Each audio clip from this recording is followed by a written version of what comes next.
kakain kayo. Kain kayo. Bagong bukas.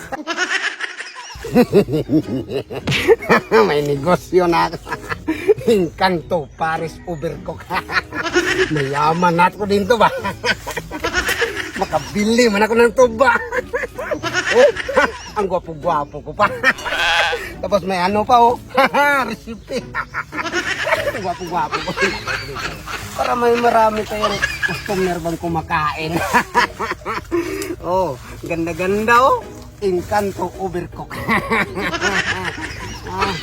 Oh, ang ganda ng prestada ko. Ilagay natin sa itaas para maklaro ng ibang tao ba. Dito natin sa itaas ilagay. Oh, ang sarap-sarapan ng ulam ko.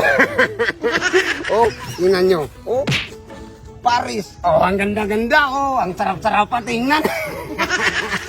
Siguradong maraming bibili nito ba. Oh, na. Ang ganda-ganda. Oh, sarap-sarap ng mga pagkain ko. Ihanda ko muna. Baka may customer darating ba. Oh, Encanto Paris Overcook. Mayaman na ako nito. Kabilin ako ng tuba. Baka pumunta dito si Bimax. Kakain yun. Kakain yun sa akin. Encanto Paris Overcook. May pira na ako. Makabili na ako ng tuba. O, tingnan nyo ang mga pagkain ko. Oh, ang sarap po. Ang ganda-ganda. Tapos may fried rice pa. Oh, maganda ko. Baka may customer darating. Ganda ko man yan. Para may makabili na tayong tuba. Sarap-sarap nito ba? Magyaman ako nito. Oh, ang ganda ko pa dito. Sinong hindi magbili dyan? Baka ako mabinta nito. Maganda man. Naku, mahirapan. Wala namang tinda-tinda kasi ako man mabinta kay. Ang ganda-ganda ko man dyan. Oh. Marami na yata. Tunur parating ba? Maghintay-hintay tayo sandali. Oh, yan na, mayroon na. Mayroon ng paparating. Ako. Yan. Dito. Encanto Paris Overcook. Encanto Overcook ka.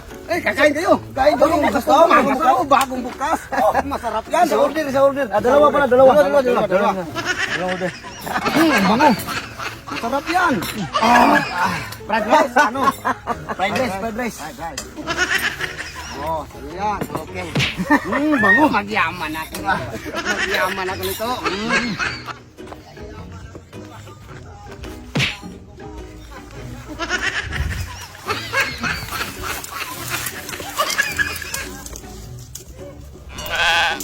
Encanto Paris Overcook. Ang klaseng tinda yan. Ikaw.